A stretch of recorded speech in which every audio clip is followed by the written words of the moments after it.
This is the new Lexus NX, and it's a little bit like turning up to your own birthday party late. You see, Lexus was a pioneer with hybrid technology. However, they've waited until now and this car to introduce their first ever plug-in hybrid. Why have you waited so long, guys? Anyway, in this video I'm going to talk you through the exterior and the interior design. I'm going to see how practical it is, try out some of its technology, and of course take it for a drive. I'm even going to launch it to see how quick it is from 0 to 60 miles an hour, because reasons. Anyway, I'm Matt Watson and you're watching CarWow. Buying a new car? Then head to CarWow and my team will help you find your next car at a fair price. CarWow, your one-stop car buying comparison site. Let's start this video by talking about the design of the new NX. So it is familiar as an NX. It looks similar to the old car, though it is all new. It's got a very distinctive and cool looking rear end. I love the look of the lights, especially when they're illuminated. You get this big full length light bar there, really cool. What's not so cool? This, look, there's a fake ventory there and fake diffusery here. Overall it looks good from the back. From the side, it's got that kind of like sloping roof line that you get with coupe, not really coupe, but we claim it is because you can charge more for it. SUVs such as this, lots of creases as well. I think it's a good looking car. Wheel sizes, be careful, right? So they range from 18 inches to 20 inches. These are actually the 20 inches and they don't look that big. Imagine it on 18s, be awful. This is the F Sport version, so it has slightly different trim on it, such as like smoke surrounds for the windows, like a bit more sporty. There's smoke wheels like that. Moving around to the front here, so classic Lexus. You know, everyone goes on about Audi's big grille and BMW's weird grills. What about that? That's a huge grille. In fact, the grille on Lexuses remind me of the Predator. And you can't unsee that, can you? So the lights are really cool as well. You got that Lexus design, the daytime running light. You've got full beam LEDs. For the first time ever on a Lexus, you've got adaptive headlamps. Yes, finally, they've caught up with the Germans on that, as well as plug-in hybrid technology. Overall, though, I do think that this Lexus NX just looks better than an Audi Q5, definitely better looking than a BMW X3, and probably even better looking than the Volvo XC60 as well. Do you agree with me? Let me know in the comments below. Anyway, the Lexus, it starts from £38,000 for the normal recharging hybrid. But if you want the plug-in hybrid, it's more expensive. £49,000 is the starting price for that one. Now, if you want to make sure you're paying a fair price on your new Lexus NX or any car for that matter, you want to head to CarWow. Also, if you're thinking about selling your car to get a new car, you need to head to CarWow because you can now sell your car through us. All you have to do is go onto our site, which you can do dead easily by clicking on the link in the pop-out banner or follow the link in the description, or at a later date by simply googling help me CarWow. Then you can just go onto our site there like that and select sell your car, put in the details of your car, upload some photos, and you'll get offers back from our dealers on your car to make sure you're getting a really good price for it. So go check that out. Here on the inside, the Lexus NX has a very unique design. It definitely stands out compared to its German competitors. Quality is good. Yes, that's all soft and squidgy and expensive feeling. We've got some leathery loveliness here as well. But there is one thing I'm not so impressed with. Look, there's plenty of wobble in the center console. It's a bit of a shame because everything else is really quite good. Now, the design of the interior is taken from a Japanese word called tazuna, and it actually is a direct translation for using the reins on a horse to control it. But what they mean by that is that you're supposed to have your hands on the wheel, your eyes on the road, so it's very driver focused. Now, more on that later because I'm going to show you something really cool with this car's heads-up display. But yeah, this is a car that is packed full of tech to make your life as easy as possible. Apparently, you probably notice this huge screen there. So it's massive. Now you can get a smaller screen which will do the same job and have pretty much the same functions, though it doesn't have quite such a fast processor as this larger screen. And this processor is fast, like it's really good. You can just whip through the menus. And thank God, finally, Lexus have got rid of that silly, confusing, puzzle-like control system, which is like a mouse pad, and it's just a good old touchscreen, so it's dead easy to use while you're driving. They've actually reduced the button count in this car from 78 buttons in the cabin for the old NX to 45 in this one, which is sort of a good thing, but also a bit of a bad thing. For instance, now if you want to control the fan, you have to use this slider here. It's not too hard to do, though. Your hand hasn't got anything to rest on while you're doing it. You can control the temperature with this dial, which is much easier, and it's a bit of a shame they didn't think of a way that you could actually toggle between the fan and the heater just by pressing it in. Now, one manufacturer does something similar but with the heated seats, and if you want to find out what car that is, it's a competitor for this car. Click on the pop-out banner up there to watch my video review of that car. Anyway, let's move on to the digital driver's display, which is very nice. Also, you can actually change the look of the display depending on if you've got the S Sport model, because it has a bespoke sporty setting when you press this button down here to go into sports mode. Speaking of S Sport models, they have like this slightly carbon fibre like-ish design here on the door trims. It's not very like carbon fibre. Maybe it's more like brushed aluminium. It's not much like that either. You do get these lovely F-Sport sport seats, and Lexus seats are absolutely glorious. They are so comfortable. Really, really nice. The driving position is spot on as well, and you have an electrically operated steering wheel, so you can make sure that even if you're long or short of arm, you'll be absolutely fine. It's a practical car as well. So you've got huge door bins. I don't know why I'm reaching over here because the big bottle is already in the door bin. Loads of room there. I know why, because look, I've got a smaller bottle here for the cup holders there, and you've also got some more storage down there. You've got a old-fashioned 12-volt charging port, 2 USBs there. You've got a decent sized glove box, and it's lined with felt, so it feels expensive, so things won't rattle around.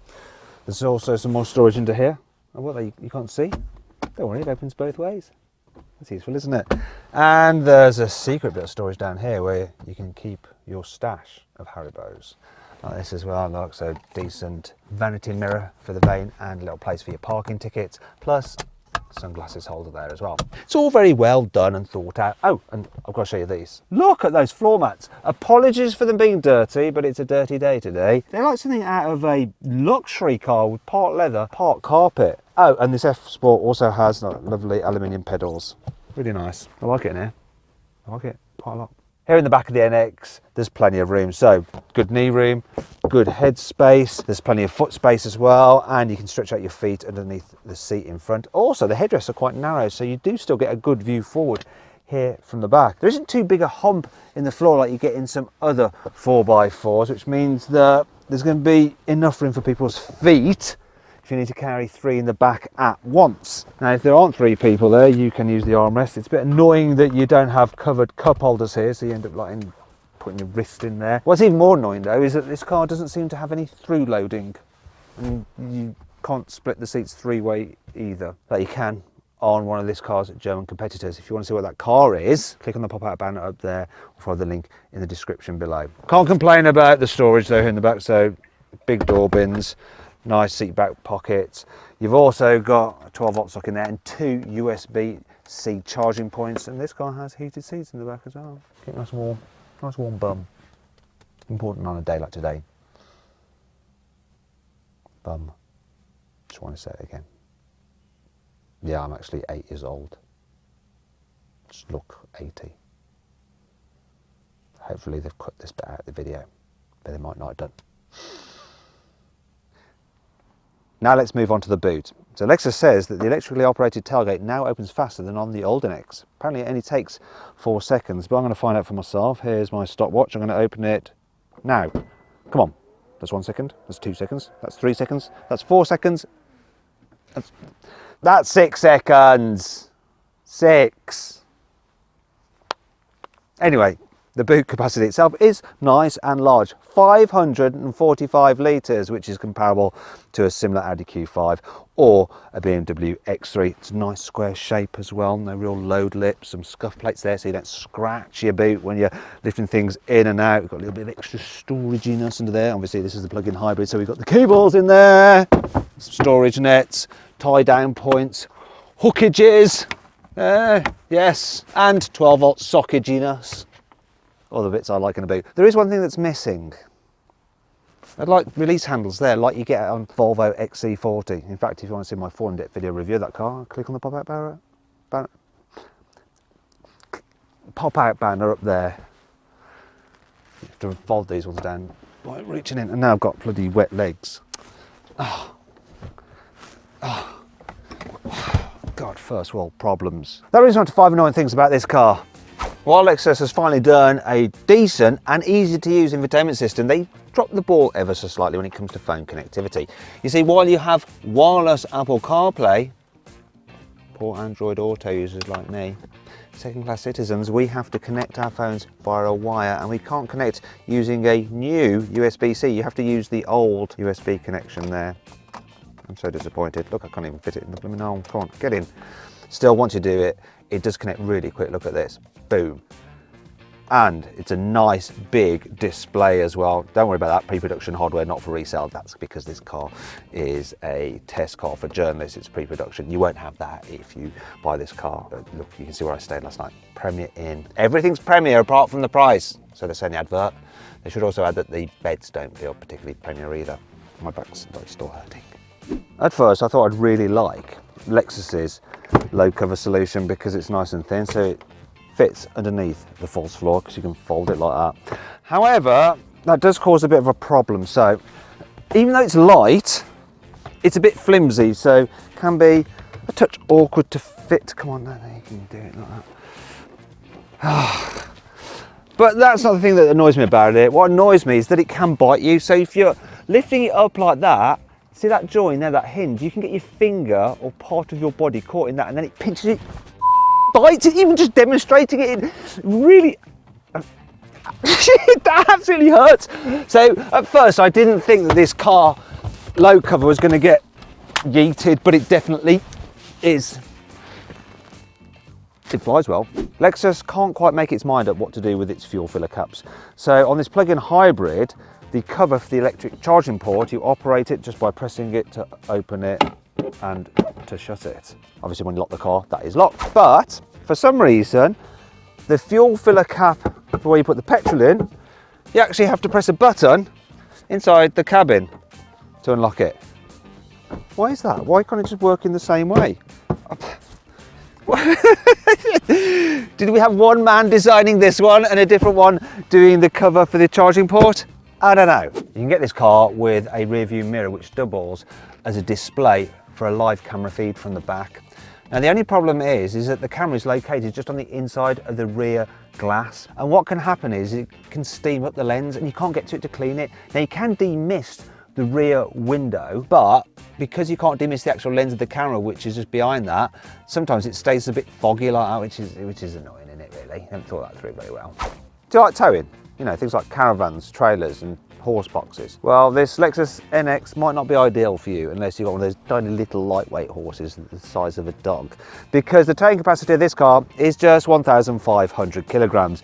When you compare that to a Mercedes GLC diesel, which can tow 2,500 kilos. However, it's not all bad. Let's move on to 5 cool things about the new Lexus NX. Not only do the rear windows in this new NX go all the way down, I love the door opening mechanism. So it's an electrical release. You just press that and the door opens.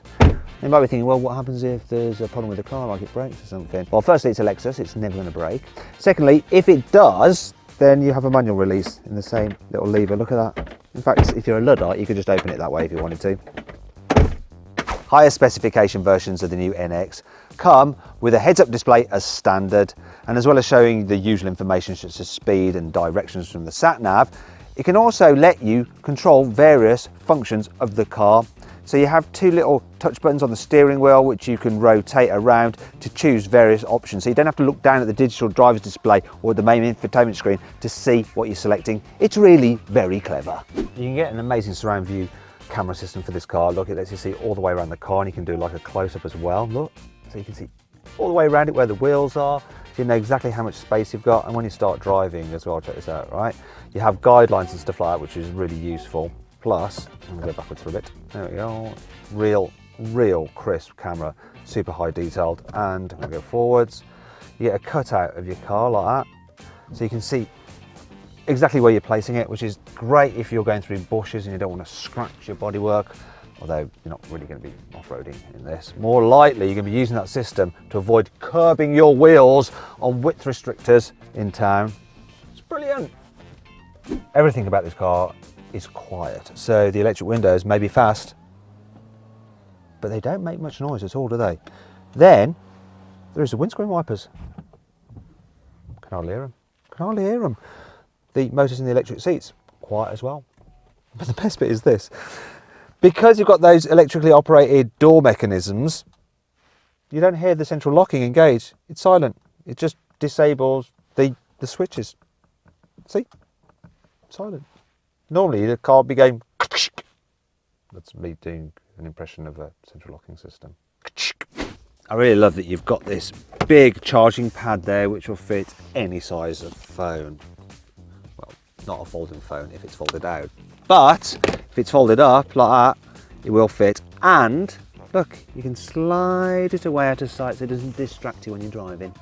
Before I drive this new NX, let me talk you through the two different hybrids you can get. There's the normal self-charging hybrid, so that has a 2.5 litre naturally aspirated petrol engine mated to an electric motor which drives the front wheels via a CVT automatic gearbox. However, there's another electric motor at the back which drives the rear wheels, so you have four-wheel drive. It's got a little lithium-ion battery on board to work with the hybrid system, and that allows you to drive at slow speeds for short distances on electric power alone.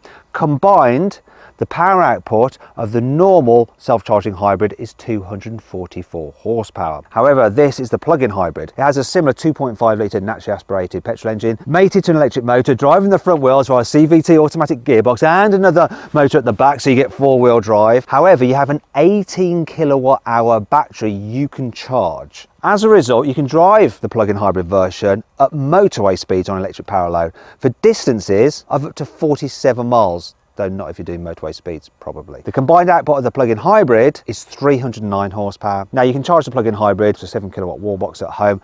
However, it'll take you 2.5 hours to do that, which really isn't very good when you consider that Mercedes' latest plug-in hybrid systems use DC charging, so they can charge way quicker. Anyway, let's drive this thing. Now let's see what this new NX is like to drive. I'm going to start off by driving it around an urban environment, which is perfect for a plug-in hybrid or a normal self-charging hybrid. So when you're going slowly, both cars will just trundle along on electric power alone. However, I can trundle much further with this plug-in hybrid. In fact, when I put it into EV mode, it will just stay in electric power even when I accelerate hard. In fact, when you accelerate hard in this plug-in hybrid, it actually gives good performance without the petrol motor cutting in. Now, another thing that's good about it are the brakes. So I'm coming to a standstill now. What you can find with plug-in hybrids or other hybrids and electric cars is that the brakes can feel a bit grabby. However, Toyota has been working on regenerative braking systems for so long now, they know how to do it properly, that there's no messing around. It's such a smooth, intuitive brake feel. It's good. I'm just going to wait here for a bit. And this is another benefit of hybrids and plug-in hybrids: silence.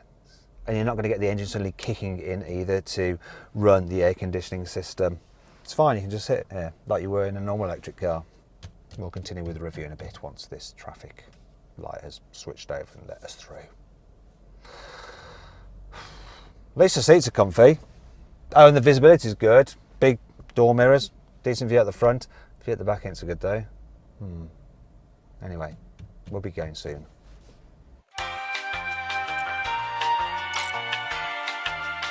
Tell you what, England is full of temporary traffic lights. Well, this is quite an awkward turn. And this brings me on to the NX's turning circle. It's 12.4 metres, which isn't quite as tight as a BMW X3 or Audi Q5. I think you'll find so. What I can't complain about is the suspension. It's really good and comfy over bumps. It's a nice, soft, smooth ride. Only when you get a really abrupt, larger bump do you get a sudden shudder through the cabin. Now, I imagine it might be a bit better, the suspension, in the standard self-charging hybrid because it's not quite as heavy, so it will have slightly softer suspension. Fortunately, you can't get that car yet, but if you want a self-charging hybrid, which is pretty much the same underneath the skin as this Lexus, you can get its sister car, the Toyota RAV4. In fact, there's some great offers on that car through CarWow right now, and if you click on the pop-out banner up there, you can check those out. I like the RAV4, that's why I like this. It's similar, this just looks better. Now let's try this NX out on some faster roads. So I'm still in EV only mode. Look, it's great and it's quiet. It's really relaxing, but I'm gonna eat through my battery if I do this. Also, if I suddenly need to overtake and build some speed, it will hold it in EV mode. Ah, you thought it was going to make the engine cut in, didn't you? Actually, it will do if you put it into hybrid mode and you need some more power. So I'm going to do it again. Here we go. There comes the petrol motor now. And it does make a little bit of a noise, and that's because this car has a CVT automatic gearbox. But it's not too intrusive. You only really notice that kind of groaning noise from it when you're accelerating hard, such as then like overtaking on the motorway or when pulling out onto a motorway at a junction. One of the great things about the Lexus NX is that you get active cruise control with lane keeping assist. So that'll just make it so easy for doing longer journeys in this thing, and it is a very quiet, comfy, relaxing car to travel in. I'm feeling very chilled right now. It's nice. It's a nice thing, this. Now let's see what this new NX is like on a twisty road. So I'm going to put it into sport setting, and sports for the gearbox. Oh, it feels quite responsive. You notice the change in the pickup with the acceleration. As for the handling, it's good. For a tall, heavy SUV thingy, it grips the road well enough and it doesn't lean too much in the bends that you feel like it's just going to fall off the road. It's fine. And the steering might not have the precision or sportiness of a BMW X3, but it's accurate and it puts the car where you want it to be on the road. Now, one of the problems you have with plug-in hybrids is that the large batteries that they have over a normal self-charging hybrid adds weight. So this plug-in hybrid version of the NX is 200 kilos heavier than the standard self-charging hybrid. As a result, if you want an NX that's a bit more fleet of foot, a bit more sporty to drive, yeah, the self-charging hybrid is the way to go.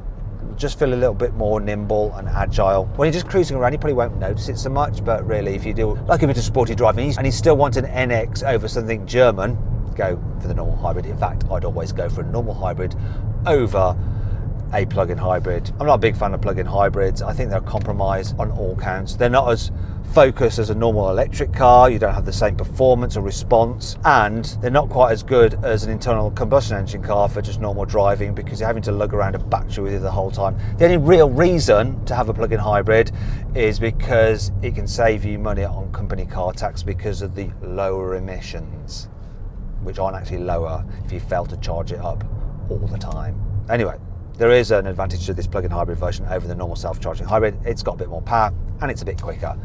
So let's launch it. Okay, let's see how quick this NX plug-in hybrid is from 0 to 60 miles an hour. It's supposed to do it in 6.3 seconds. Specialist timing gear will reveal all. Let's do it. Oh, wheel spin. Oh! We're going slightly uphill, so it's not ideal, but what time are we going to get? 6.57 seconds with wheel spin while going uphill. Yes, it will do on a dry day on the flat, 0 to 60 in 6.3 seconds, without a shadow of a doubt. In fact, now it isn't uphill. Let's have another go. Oh, traction struggling again. What are we going to do? 5.98. 5.98. 5.98. I'm not going to say it again. 5.98. Impressive though. It's quick. Oops.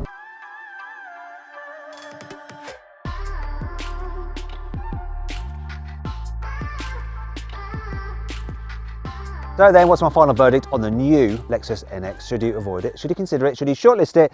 Or should you just go right ahead and buy it? Well, I reckon you should shortlist the NX. I mean, personally, I would go for the self-charging hybrid over the more expensive plug-in hybrid. But either way, it's a really nice, sort of eco-friendly family SUV. It's got a cool design. Anyway, I hope you all enjoyed the video. If you did, please give it a like. If you didn't, don't like it, do whatever. If you want to watch some more videos, click on those windows there. And if you'd like help selling your car, make sure you get a fair price for it. Click on the box there to go to carwow, silly car.